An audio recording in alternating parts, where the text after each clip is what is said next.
Um, all right. Well, it's a little bit after 10:02. I think we'll get started. All right. So Okay. thank you, everybody, for being on the call today. We have Captain Greg Blair from the Metro Nashville Police Department, who is in charge of training, police training. And that's why we asked him to be on. We thought it was very relevant. So, Captain Blair, welcome. As you know, it's about an hour-long call. What we do is I just ask you a bunch of questions. We got really, really good questions over the week. And so in a couple minutes, I'll actually just kind of go through some of the questions or bring up a topic and let you talk about it for a little bit. I will say that we got the COVID-19 numbers this morning in Nashville. 24,036 people confirmed cases. That's an increase from yesterday of 228. And unfortunately, we've had 210 deaths in Nashville.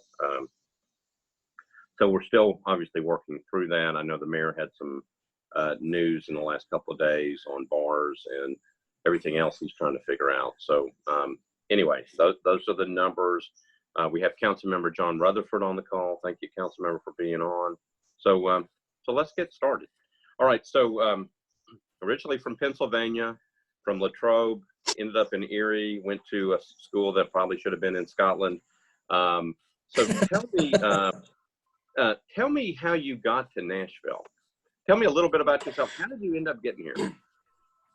So I've been here. I'm in my 23rd year. I've been a captain, and going into my 6th year of being a captain on the police department. I rose up through the ranks, worked majority of my time in patrol, done some crime analysis. Then I've done as a sergeant and a lieutenant in patrol. Then I was at East Precinct for 4 years with Commander Emhoff as an investigative lieutenant, where we worked all the homicides and thefts and everything like that. And that group right there taught me a lot about community groups, because they really work together and they hold you accountable. I mean, they're very involved in their community. That's very appreciative to have good partners like that. But I'm just a normal guy like anybody else. You know, I'm working to support 3 kids and trying to raise them. And I've been married for 22 years. I got married while I was in the academy. Me and my wife, we moved down here, and no honeymoon. When we came back from our wedding on the weekend, we started the gun range. So we really never had a honeymoon until 2 years later. Then we went to Disney. So all right, I was going to ask whether you ever had a honeymoon. That was yeah. So we finally got around that and having a honeymoon, but just busy raising 3 kids and their activities and doing a job. Reason I came here, a friend of mine, we were in the reserves together, the military. He said, "Hey, come on down. They're hiring. Better weather. Get out of the snow. Everybody's friendly, easy to get along with." And I love Nashville. Nashville's been good to me. It's adopted me, taken me in, and I have no intention of leaving. I would always stay here in Nashville, even when I do retire down the line, hopefully way, way, way down the line. I plan to stay in the Nashville area because it's a great area. Allergies, not so much. That wears you out. But other than that, I have no negatives here. I really enjoy it. So how long have you been head of the director of the training program? So I started in November of last year as the director of training. Keith Stevens was over that, and then Paul Trickey retired from the South Precinct. Yeah. So Keith went over and became the commander of the South Precinct, and then I took his slot. And like I tell everyone, before that was with Records, and I worked on midnights as the field captain before that. When I got to the training academy, I never realized how busy it was there. I felt like I stepped on the dog sled. They stopped long enough for me to step onto the sled. I didn't grab hold, and they took off. And it is a very busy job. We were very involved. We just graduated a class last week, and we had a little downtime to get ready this past week we just had, and we start another one Monday morning. Right now, we're looking at 96 people. 3 of them are going to be from the parks because we train their officers. And then 93, of course, will be for the Metro Police Department. But not everybody graduates. Not everybody needs to wear that patch. And that's pretty evident. And I'm a staunch making sure if you don't need to wear that patch, you're not going to wear it. I'm very cautious about that. Let's go directly into that, okay? And we're talking about, at this point, we're talking about new recruits. So you got 96, I think, that are coming into the new class. So one of the questions that automatically would pop up is, how do you how do you determine who gets in the class? And then if there are people in the class that should not wear the badge, how are they basically kind of weeded out? I guess that would be the right word. So the recruiting part, and this is the fabulous part about working for this police department and working for a big major city. And that's why I didn't work in Erie, because Erie only had about 200 cops. And if you do a job, you're doing like 15 different jobs. You know, I can focus on training. I don't have to focus on recruiting also. We have a recruiting team that handles that, and a backroom team. So they handle that portion. And we work closely with them, because I'm always asking, well, how'd you get this? And why is this? You know, I'm learning as I go along. You know, I'm still learning that process too. And they get me the people, and we bring them in, and we bring them from all walks of life. I mean, they have all kinds of influences, everything from their families, their schools, their communities, the part of the country they come from. We've had some from foreign countries that are, you know, have come and been a part of our police department. So they're bringing all that, and then we're teaching the natural way. Hey, this is how you conduct yourself. This is how you act. And the entire training program is based upon every single day building blocks. So we're building a foundation. Then we're going to send them to a field training officer where they're going to show them how we apply this in the field to work on it. And it really takes more time after that. I would say, you know, in your 3rd to 5th year as a police officer, we got some solid people. You're out there, you're solid, you got confidence, you got good skills. Not to say that people don't, but it is so much to learn, and learn how to apply it, and to apply it in different areas, because different things pop up. You know what I mean? Right. And one thing I've learned with each generation is different. You know, this generation's great at social media and texting and stuff like that. But when we get in one-on-one and we start having conversations, and we're trying to talk to people, we're going into people's homes, and we're trying to pull out information so that we can, you know, hey, did a crime occur, or what actually happened here? That becomes a challenge, because they haven't had to do that a whole lot, you know, because they relied on technology. And that's fine. There's nothing wrong with that. That just means that's where we have to work on and get them up to speed. And when we get them there, they're good to go. So, and it's hitting the philosophy. You know, we hit it hard on day one. The last class, and I'll do it again this Monday, I talk about will. You know, we're not trying to trip you up. I'm not trying to throw you out of here. You say this is your calling, this is what you want to do. But it comes down to will. What is your will? Do you have the will to serve? And you have to be able to do all these different tasks relatively well, so that you can be a good servant. Well, let me not get people hurt. Yeah, let me ask you this. Overall, okay, so new class coming in. The number of hours that are required to go through training, both in the classroom and in the field. And then based upon that, out of that 96 that are coming in, how many are going to make it through? So I think, technically, I think on Monday morning, I'm only going to have 93 showing up. That's the number I have in my head. There's always someone that doesn't walk through the door. And we don't do a count until they have to physically walk through that door. Then I count them on my books. And then that's where the loss begins. The state says for posts, who governs everything we do with police officers in the state, you have to have 480 hours. This last class, 89, which I'm proud of graduating with COVID and everything else going on, and 90 graduated also. That was 66 that came out. 89 had just over 1,000 hours of training, like 1,011 and 11 hours of training. Lateral class would have been police officers before, so they have the basic, but we're getting them the Nashville way.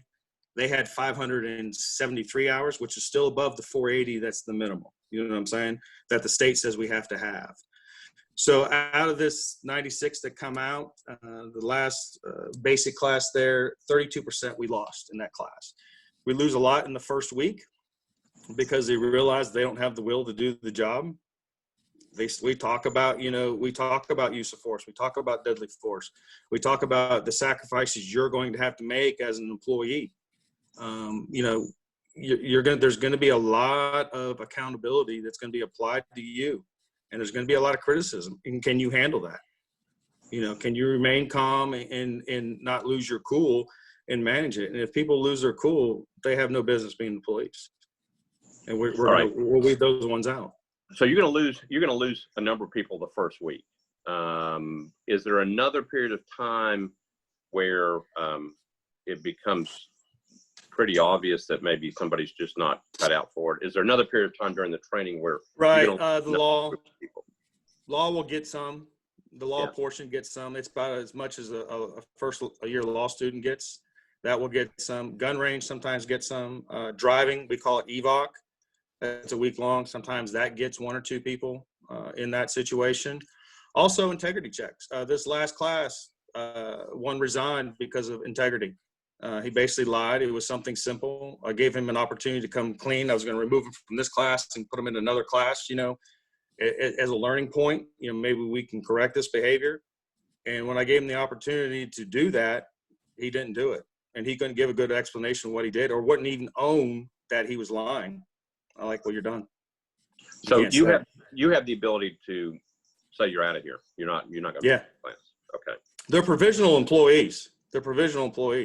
If you're not cutting it, you're going to be gone. And we had another one at the end of the last class. We do a de-escalation drill, and basically she quit during the drill. You can't quit in the field. And it was unanimous amongst a group of instructors running this whole thing. I think there's 6 or 7 of them. It was unanimous that she didn't pass that portion of it. She didn't graduate. So all right, we're very, very serious about that. Let me ask you this before we get into some of these issues. Continuing training for officers who are officers.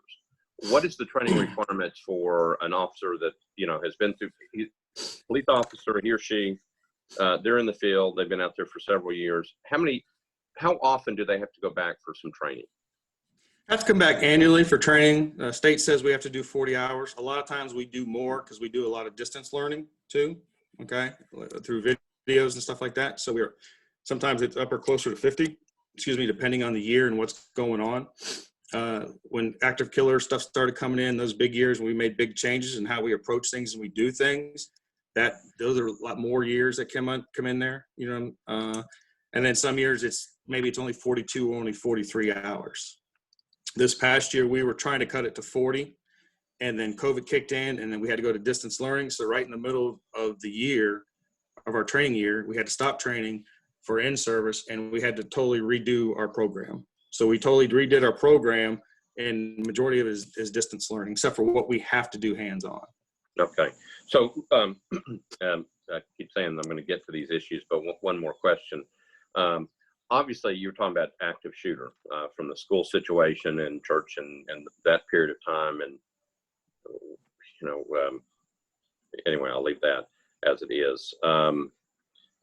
How often does your training, like that type of training, change? It sounds like it can be modified with kind of what's going on out in the country, in the community, in our city. Do you change your training up to kind of meet ever-changing needs of what's going on out in the community? Yeah, our training is always under review. Every time we go through a session, we review what we're going to do, and we've made a bunch of changes for this session coming in on Monday, a ton of changes, and we're going to try different things. Hey, is this going to work? Is this going to work? So we can, we're trying to produce the best product we possibly can, and it gets better. What we run into is previous sessions go, well, you didn't teach me that. So we try to get that on in-service. We try to catch that back up. But for active killer, Columbine 1999 was a huge change. Before that, you call for SWAT and you'd set up. People go, no, you can't do that anymore. So now we went in as teams of 4. We did that program for a while. And then we found out through other, horrible, terrific events that wasn't necessarily good because 4 people maybe didn't get there quick enough. We got to go faster. So now it's to the point. First there, get in. Mark your door, let people know where you're going in at, and get in there and start saving lives. And that's where the Rescue Task Force came up, where we started working with the fire department that once we get a situation where a hot zone is where there's active shooting, a warm zone is like you're very close to the shooting, we will have officers go in with medics, and we put helmets on medics, we put ballistic vests on medics, and we'll take them into a warm zone and put a security circle around them so that they can save lives. And that's a huge change. And trying to get everybody changed on that, and we train the recruits on that too. It's a lot of work and a lot of effort, and we have a great partner with the fire department to get that done. So it's ever changing, and we're always monitoring it. How do we get better? Can we afford to do it? Okay, we can't afford to do that, but can we do it? Can we do something close to it, and can we do it cheaper? Or do we know someone that can help us out, either the state, federal, fire department, that can get that done for us. And Okay. then that's what we do. All right. So I'm going to get in. So really very, very good questions that we got over the week from people. I'm going to try to go through as many of them as I can, or just give you the general topic and we talk about it. They're not only issues or subject matters, but they're also different questions as well. So I'm just going to go through, and there's no pattern to this, but conflict resolution came up in a number of the questions.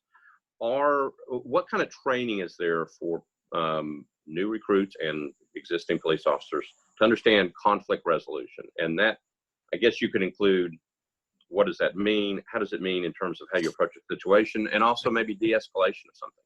Conflict resolution, and you can tie it into de-escalation. To me, conflict resolution is more of a management tool, and de-escalation is more of a police use of force, trying to get to the bottom of a situation. So the whole purpose of de-escalation is when you arrive on a call, tensions are extremely high. I mean, there are a lot of emotions are high, and you try to get the situation calmed down. A thing that we've always practiced for years is trying to, if the situation is safe, slow the situation down as much as possible. Take your time, get everyone calm, and listen to what people have to say. De-escalation is an opportunity for people to speak and tell what they believe, what they want to hear, get their point across. What you find in every community, and everyone wants to be respected, and they want to be able to get their voice heard. There's a lot in our community that just feel like they never get heard. So when the police arrive, they just automatically assume that they're not going to be heard. So if the officers take their time and listen to what the individual's telling them, and you can gather solid information, and you can come with a peaceful resolution. Sometimes that doesn't happen. Alcohol and drugs do play a factor in that. That is an escalation point. That it takes a different skills and more coping skills and more patience. Sometimes it's hard to, depending on the intoxication level, it's hard to reason with someone, you know what I mean? But I think you can de-escalate, and we do that training through verbal, we call it VDI, verbal defense and influence. We got the whole department trained up last year on that. Everyone went through it and trained. It was a 16-hour course. The recruits do 16 hours. It's 10.5-hour classroom, getting it down, and then there's a 4-hour we call reality-based training, which we do a lot of that in the basic class. And then at the end of each academy class, there's 2 days of reality-based training, and that gives them another opportunity to practice that de-escalation training. Also, when they learn defensive tactics, that gives them more opportunities. Hey, when do I de-escalate? When do I escalate? What is the threat? Is it a weapon in front of me, or is it just the individual talking? Okay.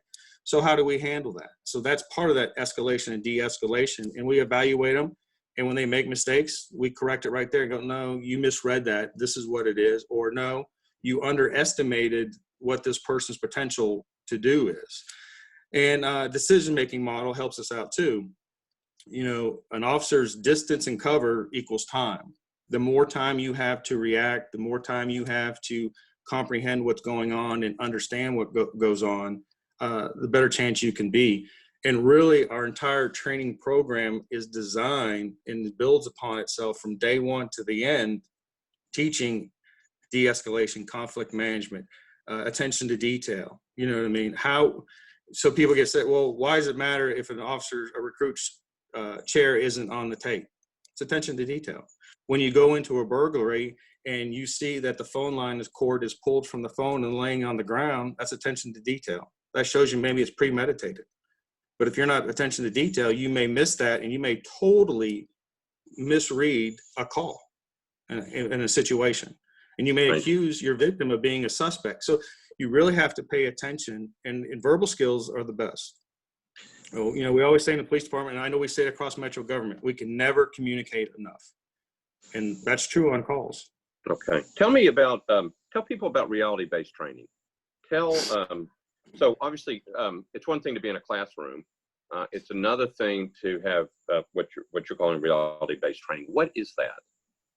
So we have a couple of days in each session. I know domestic violence does it. Mental health, when they do their training, they have a 4-hour one that they do. We work with mobile crisis on that. They come out and they make sure that, hey, this is the kind of approach that we want to take and do that. So it's basically just going to calls. We have a disorderly call. We always have a bomb threat call. We have domestic violence calls. We have traffic stops. We have situations where force may need to be used, or it may be presented, but you have to de-escalate. And did the trainee de-escalate like we want them to de-escalate? So it's just basically like going to a real call, and we bring people off the street, officers that have done this, they answered these calls, they work in these divisions. So when we do the bomb threat call, we have members of our bomb team that run that lane for us because they know how it should be done. But are there officers that are doing it, or do you have? Is it a video based thing? No, it's real. It's real. Okay. It's officers. It's actual officers. The only difference is in a training environment, and they have to go out. And you got to remember, these are trainees. These are just everyday citizens from society wanting to be the police. They don't know how to do this stuff. So they got to have an environment where they can make mistakes and learn from it, because that's how you learn. You make mistakes. You learn from your mistakes. So we have that environment for them to learn and get better. This class in 91, we're looking at trying to do it maybe a whole week. We want to get 4 days. It's very labor intensive, but we believe so much in it that I would love to try 4 days of reality-based training. Okay. Get as many calls under their belts as we possibly can. You mentioned something when you were talking about de-escalation, trying to calm everybody down, giving everybody more of a voice, but also you said, I think, something about police officers giving them more time to kind of evaluate the situation.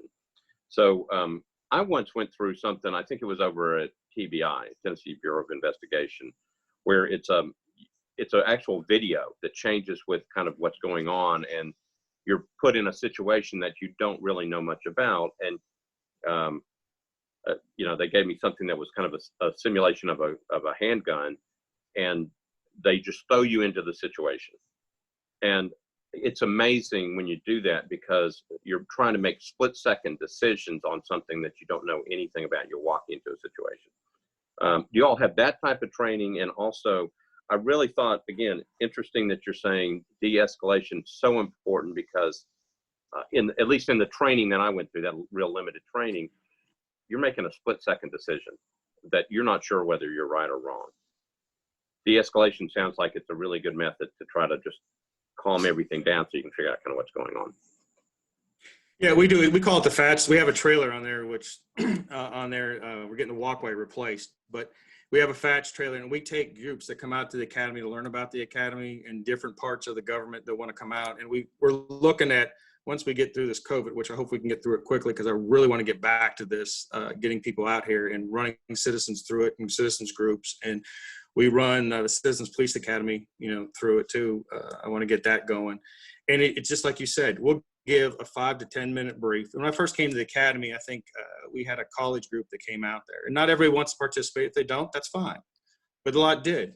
And we give them a 5 or 10 minute brief. And I tell them, now you remember, when you pull that trigger, there's no recall. There is no recall. And it goes before that. When your mind says pull the trigger, it is just the mechanics after that. There is no recall. That's how quick things happen. So you have to be sure that it is a deadly force situation and you're in fear for your life. And you need to understand that. And we give them a taser, decide which one to go, and they go through it.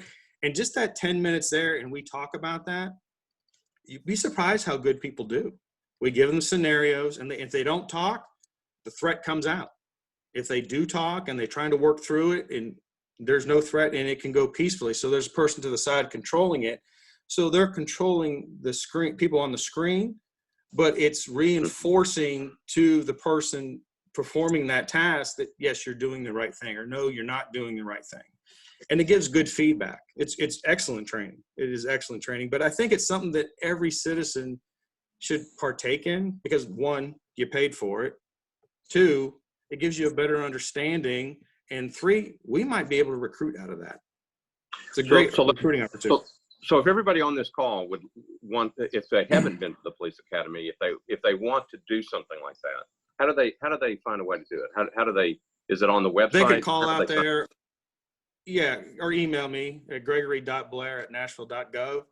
and we'll have to keep the groups real small because of COVID. I kind of like to wait till after COVID, but I really want to get going with some of this stuff. So we may do small groups of 5, maybe 10, but it'll be during the day, and then we'll have to for weekends and stuff like that. We'd have to set something special up, but we could do that. Shoot me an email, and we'll see what we can put some dates out there and see what we can do. Okay. Let me switch to mental health training. What do you have in your current training manual? And I've seen your training manual. I've been through it. But tell people listening, training in mental health, because I would, I've heard it. We've talked to people on these calls. Mental health is an aspect of what's going on out there. What type of training do new recruits and, police officers who are out in the field, what kind of training do they get in mental health and how to deal with a mental health situation? So the training is a recruit. I think it's an 8-hour block, and it's taught by Mobile Crisis. And then there's an RBT, reality-based training, that they do that too. And I think the first thing we need to realize that is mental health is a medical condition. We need to realize that, because that totally changes the standard of how you're approaching the situation. A person needs help. They're in crisis and they need help. If someone's having a crisis like that and then they're intoxicated or they're high at the same time, I mean, it just really, really just makes things more complicated and tough. And they run through these scenarios. And I haven't seen that block of instruction yet because I'm new to the academy. I'm trying to get to every block, but I still got to do my job at the same time. But in this next class, that one there, and then there's some other classes I want to get to be able to see that, hey, how are we teaching this? Some of the defensive tactic ones I haven't been to. But it's very important. That's when even that, so there's not just that course plays into it. Your de-escalation training, VDI, plays in that. What do they call it? Fair and impartial policing plays into that. Our decision-making model plays into that. I remember going to a call one time over in North Nashville, just off of Trinity Lane, and a gentleman was in the high rise. And we opened the door and he had no clothes on, and he busted out the window of the high rise standing at the ledge there. And we were at the doorway, and we were like on the 6th or 7th floor. And I'm like, I'm not going in there. That is just a recipe for disaster. And he was in full crisis. I mean, it was a serious condition.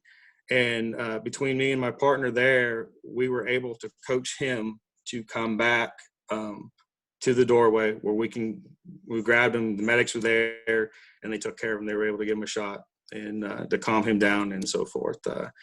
When you see someone naked like that, it's a real serious issue, because it's not fun to have to deal with that. Is there, in a situation where you either run into a situation like that, or maybe you get enough information up front to realize that there may be some mental health components or aspects going on, do you have folks in the police department that actually can be called to come and help address that type of situation? I mean, mental health is there's so many different components to it. Police officers are trained on this and this and this and this. You've got a situation that's going on and you may need some specialized help. How do you deal with a situation like that? We call Mobile Crisis and ask for their advice, and they'll usually send someone out. Situations like that, they'll send someone out, or we go, hey, this guy needs medical attention, he or she, they have to go to the hospital. They'll meet them there. I mean, they'll work there and get that going. A lot of the times, I think the frustration for the police department on the mental health side is when we're sitting around waiting for medical clearance, and then we're trying to find a bed for them. And then we have officers with this individual for maybe 2 shifts, 3 shifts, 4 shifts, you know what I mean? And then we have to transport them to Memphis, or we have to transport them to Chattanooga. That is very, very time consuming and very frustrating. If the system can improve there, that would be awesome. But Mobile Crisis is a great partner. Funding them would be phenomenal. Any help that we can give them would be great, and it would benefit us tremendously. Someone had mentioned the Denver Star program. I don't know if you know anything about it. Yeah, I read it in one of the perf articles. It sounds good and all that, but I think the kind of culture that we have here in Metro is let's send the police first and let them figure it out. They'll give us an assessment, and if we need to go, we'll go. As I understand that program, that's more of a team ready to go, and they'll respond together. I think from an employer standpoint, well, what if you have 2 or 3 days and there's no mental health crisis that team has to respond to? What are they going to do all day? You know, because we juggle so many hats, we do so many things. If we're not doing this, then boom, we're over here doing this. You know, in an 8-hour shift, you're going to handle a variety of different calls. You're not going to just focus in one general area and specialize. I know the New York City Police Department has gotten away from specialization, and they pushed everybody back to patrol because it just was more beneficial. Let's talk about dealing with young people. Okay. Any specialized training in dealing with youth, particularly in terms of just trying to both de-escalate a situation or just handle a very difficult situation that may involve the youth of our city? Any specialized training on that? The de-escalation is de-escalation. It's the same. It's not geared towards any one individual. It should work for everyone. Now, when you get into some different areas like school resource officers or youth services, especially, I'm sure they have specialized training, but I'm just not an expert in that area of what their training is. Because your specialized units, they do their training through different entities, and they may have some stuff like that. I know really small children who are victims of sexual assault and that, at the family center, they have experts there that are specifically designed to interview those children. We don't interview them at all in those situations. And there's probably some other situations where we defer to one of our partners to do that type of interview and do that type of interaction, because I think it's better probably, and it has proved to be better. And if something more specific, we see use out in that. I mean, I think one thing we need as a nation is we need more mentors. We got a lot of great kids, but they just don't. Maybe they fell off the wagon a little bit and they don't know where to go, or they're just looking for some type of direction, you know. And I think more mentors would be huge. Big Brothers Big Sisters, I think, is a great program, and any programs like that. I'm sure there's a lot of church groups that have programs like that. But anytime we invest in our youth, we're investing in our future. All right. So we've had a lot of young people out on the streets right now, getting their voices heard. And we want to hear their voices. That's a good thing. But obviously there's been lots of stuff going on. How do you all meet on that? Do you kind of understand what's going on? And you obviously, things, you want everything to be peaceful. Sometimes, it erupts into something else. I mean, the courthouse situation in May. How do you all talk about those things, and how do you learn from that type of thing? So you bring in the de-escalation, everything else, but you're dealing with young people who really are trying to get their voices heard at this point. Well, first of all, we take an oath to defend the Constitution, and the Bill of Rights is the whole big portion of the Constitution that keeps coming up. Everyone. In the First Amendment, your freedom of speech. I mean, I don't know of any officer who doesn't appreciate that right, I mean, that's fine, but there's a difference between exercising your freedom to speech and you're trying to get things out and you're trying to talk, and then when you're assaulting people or you're burning buildings or you're vandalizing other people's property. Well, they have rights too. I mean, that's theirs too. When the courthouse got vandalized, that's the taxpayer's house. You know what I mean? They paid for that. So what about their rights? So it's a fine line of balancing in between there. We do a mobile field force training to try to deter all that and to protect our officers and protect the community too, and to protect property. It just comes down to, as a society, we have to listen to each other. We have to take the time to listen to each other and not try to talk over each other. And until we do that, we're not going to hear each other, and then we're probably going to miss out on some pretty good solutions. Okay. Thank you. Okay. Tell me a little bit about recruiting officers. Somebody wanted to know what the starting pay was. But tell me about how folks who are going to join the police department, particularly new recruits, coming in from outside of Nashville, how do they learn about the city, the diversity, the makeup of the city? How do they understand kind of particularly if they're coming in from outside and they don't have a history here, how do they learn about, you know, what happened in the 60s and what's happened since then? And so they have a better understanding of what they may face when they run into a situation.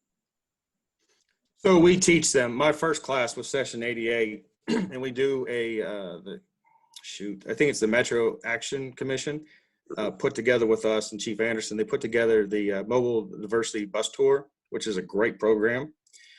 We go over to the Islamic Center, and then we go to the Hispanic community. It's down on Nolensville Road. The name totally escapes me right now. And then we go over to Church Street for the gay and lesbian community. They talk to the recruits about that. And then we end at Frisk, and they talk about the African community and the struggles there and everything going on in those communities and what they want to see. And so they get a good understanding of Nashville's history and the diverse communities that we have.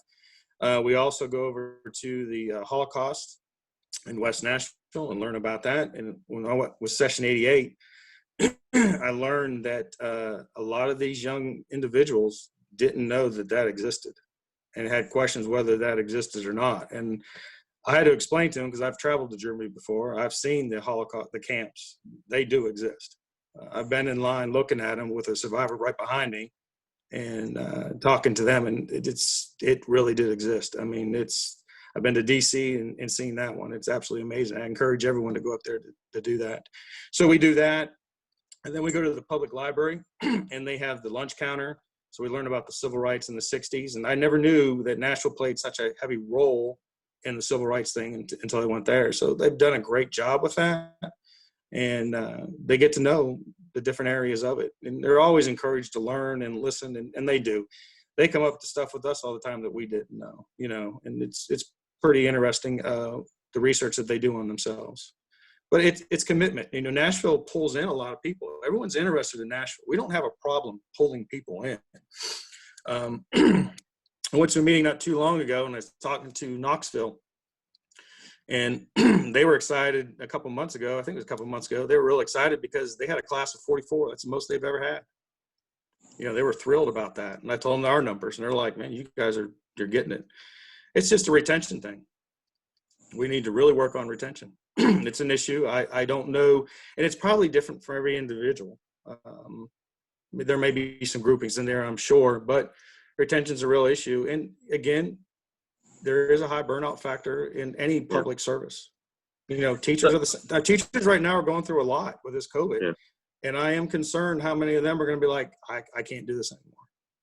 Well, so history, is made all the time. So I consider the period of time we're going through right now making history in many ways. I mean, you've got the pandemic, you've had rallies, you've had different things going on all over the country. So tell me, and specifically the George Floyd incident in Minneapolis, how does that morph into training, both in terms of new recruits and existing officers?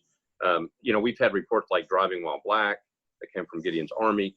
Those types of things, those are all things that kind of, make up what we see as members of the city council. But they obviously have an impact on what the police are going to experience when they're out there in the field. How do you take this much information and try to get it into officers so they understand, because the country changes so quickly right now? How do you address that with the police? Well, first of all, with COVID, the only reason those two classes graduated was, one, is their commitment to each other's health. Without that commitment to each other's health, we would have been shut down like the rest of the country did. The majority of the training academies across the country shut down.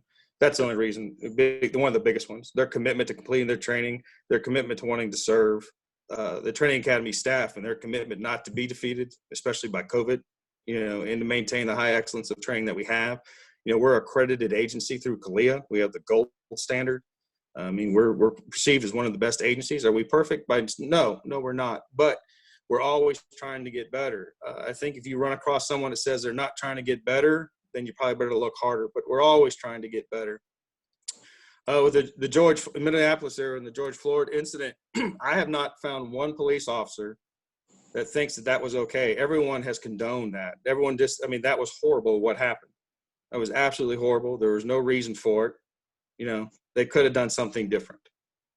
I've not found one officer yet that agrees with those 4 officers. Not one. So, and that heightens it. And so to me, as a director of training, I look at that and I go, well, one police officer set the entire world on fire. That is more power than the president of the United States.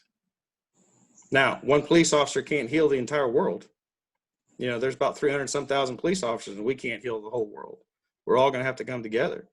But one police officer was able to destroy the whole world. So before our patch goes on someone's shoulder, I'm going to make sure that it is absolutely correct that we have the best person. Can't be 100%, but I can get in the 90 percentile. So tell me, so you have training on actually, you know, arresting an individual and then getting them into the police car and transporting, because I've seen in your training. Correct. So officers are trained on the proper techniques. So without going into a lot of detail on the George Floyd, obviously officers are trained not to do something like that. They're trained how to make sure they properly transport or get somebody under arrest and then transport. Correct? Correct. And be fair, I don't have all the details up there at it, but I mean, once you get someone in custody and they're not resisting, you know, sit them up, get them off the ground. You don't want a fixation to kick in. You know, you want to get them upright, get them seated. Do they need medical attention? Get an ambulance to them. And our recruits now, and for several classes, have been trained in tactical.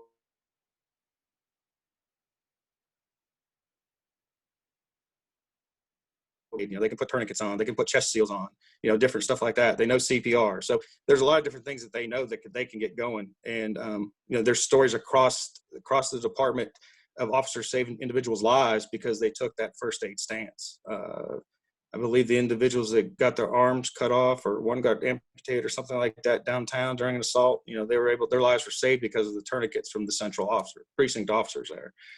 And that's all the training that just over the last few years that have been instilled in the academy. It was there before I got there. And so I'm looking at the training that's been changed over the last 5 years. And I'm thinking, wow, this is really different and better than what I got when I came on in 98. And I'm thankful for it. We've made a lot of progress. There's work to do. Don't get me wrong. There's always going to be work to do. We're never going to get to a point where we're going to say, all right, we're done. There's nothing more to learn. There's nothing more to do. We're never going to get there. We're always going to be learning. All right. So let me ask you a couple more questions and then we'll get, we've got about 15 minutes left. Implicit bias, training on trying to deal with making sure that people are treated fairly, equally, that, you know, you deal with trying to appropriately deal with everybody fairly, and you try to weed out that biasness. What is the training? I mean, you know, I know that people want to end racism and get rid of systemic racism. Yeah, and we all want that. But that's, you know, how do you try to deal with that in a training class? How do you look for that? How do you train officers, both new recruits and existing police officers? And I know that's a tough question. Yeah, FIP is what we call it for short. Started, I think, in 17, and we trained the entire police department in that in about 3 months. We had sent some individuals, mostly of higher rank, commanders, captains, and lieutenants, what I see as the instructors, and they went to this course. They took the course to train the trainer, and they came back and held the class because of cost for everyone on the department. And for our recruits, we put them in, we take it off campus. They're in a semicircle, they're wearing casual clothes, and it's just a frank conversation to learn about you. What are your implicit bias, you know, and don't bring that to the table. I think what I see in the community is people have a hard time thinking, well, you can't be fair, you can't be impartial. Yeah, we can. That's what we get paid to do. That's our job. I know many people work in their occupation where their personal lives are just absolutely chaotic. But when they go to work, being a nurse or being a teacher or being a banker or being a businessman, I mean, they're game on. They're rock solid. you know. Well, police are the same thing. We're human beings. We're no different than anybody else. So we've dealt with that, and we're teaching that, and we're still learning. Is there more we could do with that? Oh, I'm sure there is. But you have to understand, you as a police officer, you have to understand your left and right. You have to understand, when, I'm not feeling it today, I'm going to have to take a day off. And that's why we have vacation days. You take that time off. That's why we have behavioral health. We have a whole wellness program that we just started up for officers where, hey, you might be on edge a little bit. You go to this program and you work it out and you talk it out. And why are you feeling this way? What is going on? And then many people, they get back from it and they rave about it. The work that they've done for the police department has gone up tremendously over the last couple of years. I can't believe how many people are using their services. And that's a positive thing. They're looking for, hey, how do I deal with this? How do I get better? I don't like feeling like this. So how do I do it? And they're doing good. So I think that's a good program that we have, that they can deal with whatever issues they have or whatever concerns they have or their family has. So officer wellness is a huge part of this whole training program and the whole police department in itself, because you're not going to go 25, 30, 40 years in policing and not be unscathed. There's no way.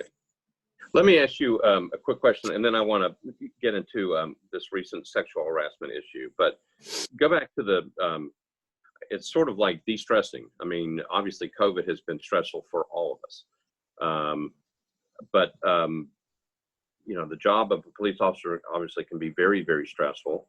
And the whole city has been under a lot of stress in the last several months for a number of different reasons.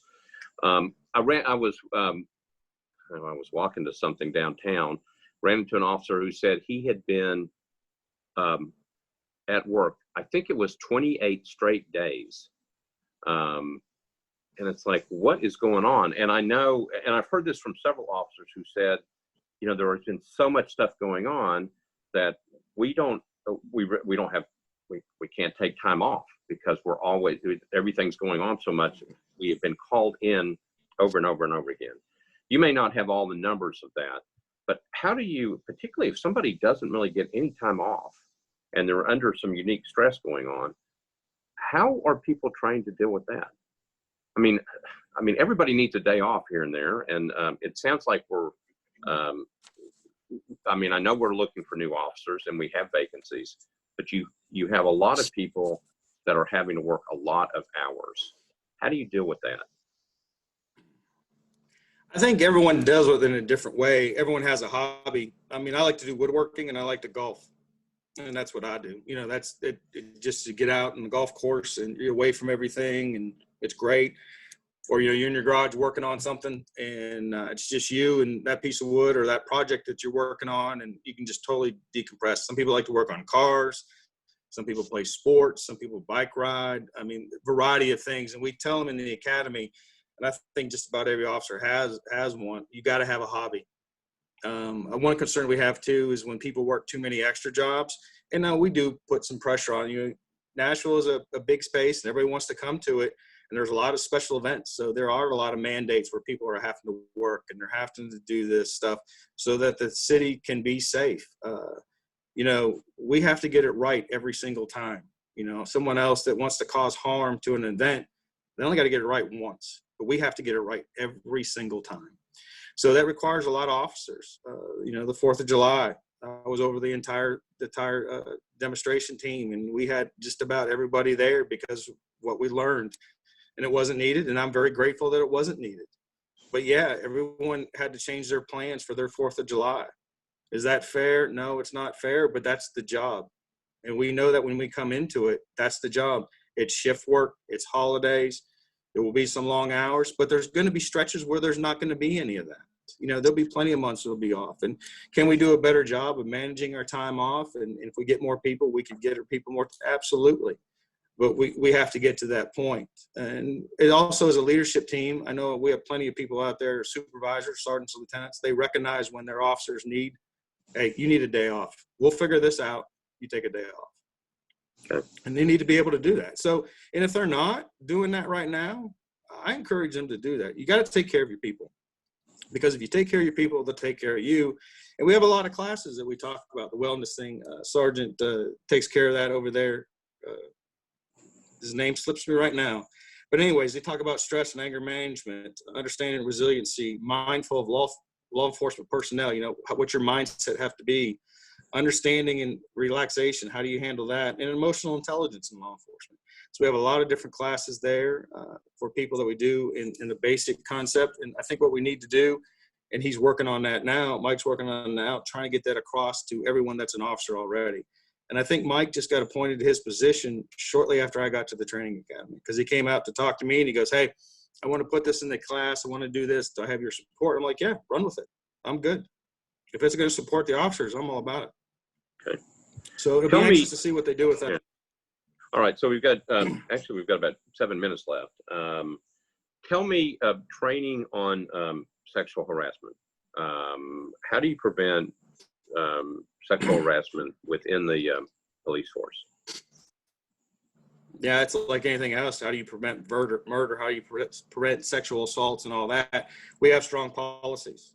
I mean, it's labeled in the policy. It's been there since day one, since I've been there, and it's serious misconduct, and you could be terminated for it. I mean, it's there in black and white. So I don't understand why anyone can't get that point through their head. I'm totally baffled why they can't do that. We've done it in service training. We've covered it in 2010, 2012, 2017, and 2019. In 2014 to 17, it really wasn't covered, but we were focusing on other issues because of the Ferguson. We were dealing with stuff like that, getting our diversity in there, getting in our ethics, getting in the FIP and stuff like that. So there's only so many hours that we can spend on training because, we have a job to do. And every time we take someone off the train, we got to do it. But we're adamant about this. There is no room for this. This is a total challenge and wall to recruit more women to the department. I was counting the other day, and there's only 156 women on the police department. I thought it was over 200.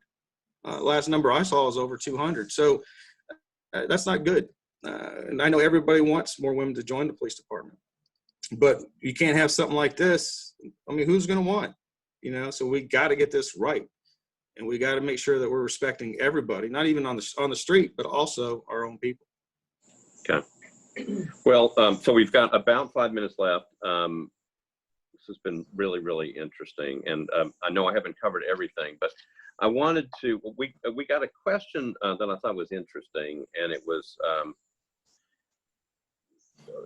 what can we do to show our appreciation to the police department? So, I know that again with COVID-19, with a lot of the protests and the rallies and the different things going on, we're kind of in a unique situation, and we get there every so often, and we figure out in this country ways to figure out how to kind of get back together. So the question is, again, the question was, what can we do to show our appreciation for the police department? I think maybe it's a bigger question. What can we do to kind of get back to some extent on the same page, to communicate with each other, to show respect and appreciation for each other, to listen, to learn, that type of stuff. What would you say to that question? I think there's a lot of things we can do. One, show respect to each other. Listen to what each other has to say. Thank the officers when you see them. Comply with the law. That's huge. I mean, an officer, if he doesn't have to tell you, if you tell him, hey, stop doing it, the officer tells you to do something, you do it. I guarantee you right now, the officer's thrilled. He's thrilled because I don't have to do anything. I don't have to talk anymore. They got the point. It's corrected and move on. I mean, that's huge. Even if you don't agree with the officer, comply and then call us right away and tell us about your interaction, because we can learn from it. Maybe the officer isn't right. Maybe he is, maybe he isn't. But the only way we're going to learn is if we talk, and then we got to get to the bottom of it. I think body cameras will probably help with that, probably clear up a lot of things. It may make things a lot gray. It's not going to solve everything. There's no way it can. It's another investigative tool or another tool to use. I know the officers on the street, the ones I've talked to, are very glad that they're coming out. So I'd be anxious to see how that program works. I know it's very expensive and it's very taxing on the city. I mean, I understand that, but it's another tool. And I think that's what the community wanted. So we'll see how that goes. So how do we, you know, we've heard of coffee with a cop, you know, there's shopping with police officers during the holidays. There are different ways for people to kind of get to know each other again. How do we, you know, what are you all doing? I saw last week there was a video that I was sent that where a number of members of the police department were giving out school supplies to kids. That's a good thing. How do we do more of that? What are better ways to for everybody to kind of again get to know each other, maybe again, and get to understand what everybody does, and so that you know, there's not so much animosity. But give me some ideas of what we should all be doing, not only the police, but the council, the people that are listening. What do we all need to do? I think we need more partnerships, being a better partner than the partnerships that we have now, and then starting new ones, and getting involved and asking questions is the biggest thing. You know, we at all the precincts and every division, people are always bringing us food and thanking us. I don't know how many times over my career someone has bought my meal for me, which they didn't need to do, but I wasn't going to tell them no because that would be insulting to them. You know what I mean? So I've always been very appreciated in the community, and I appreciate their cordialness. But learning about different things and getting all aspects of it, not just the police side, getting all aspects of it. And understanding, and maybe we need more work groups where we have police in different communities, but there's a lot of community groups out there, and I know with COVID they're probably not meeting as much, but they need higher memberships. They need more people instead of just 3 or 4 or 5 or 6. They need 60, 70, 100 people in these groups, and maybe we do Zoom calls, maybe we do WebEx. I guess I'm kind of interested in the community and how do they want to interact. You know, what is their desire to interact? Because for 10 years, we've been trying to get the community's attention. Hey, this is what we're doing. Please pay attention, on and on and on. And we're not kind of getting it. Not until a crisis occurs and everybody wants to learn. And that's great. That's awesome. But I can't teach you everything in an hour. I can't teach you everything in a week that we've done, that we are doing. We push everything out. We just pushed a video out about meeting some of the diversity part of our training academy, just graduated. I guarantee it has under 1,000 views. We put thing out about John Anderson, who was killed last year with the Star Spangled Banner because he was on the drill team.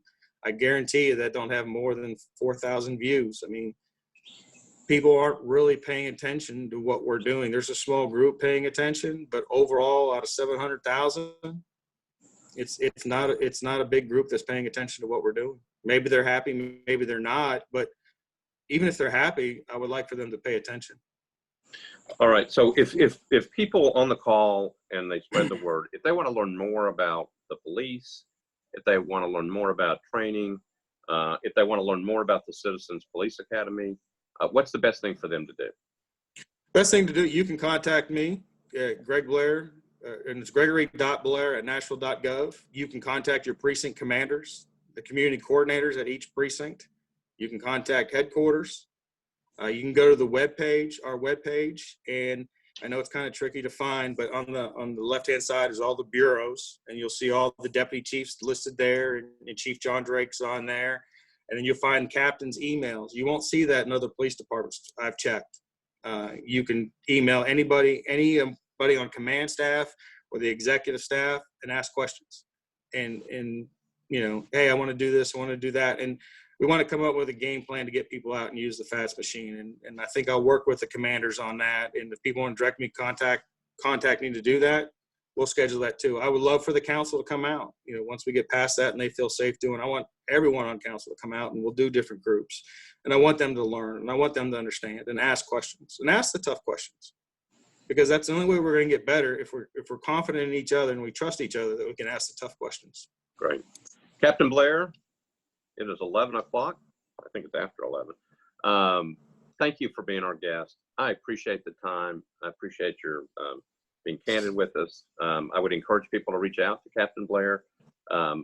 I've reached out. We have groups of young people that have reached out. So thank you for taking the time to do this and to talk through this. Be safe. Thank you. I will tell everybody that we have John Princeton with Operation Stand Down next week. We're going to be talking about veterans and the impact of COVID on veterans. So we ask you to join us again next week. Captain Blair, again, thank you. Thank you, everybody. Appreciate everybody being on. Thank All you. right. Appreciate Thanks it. again. Signing off. Have a great weekend. You too.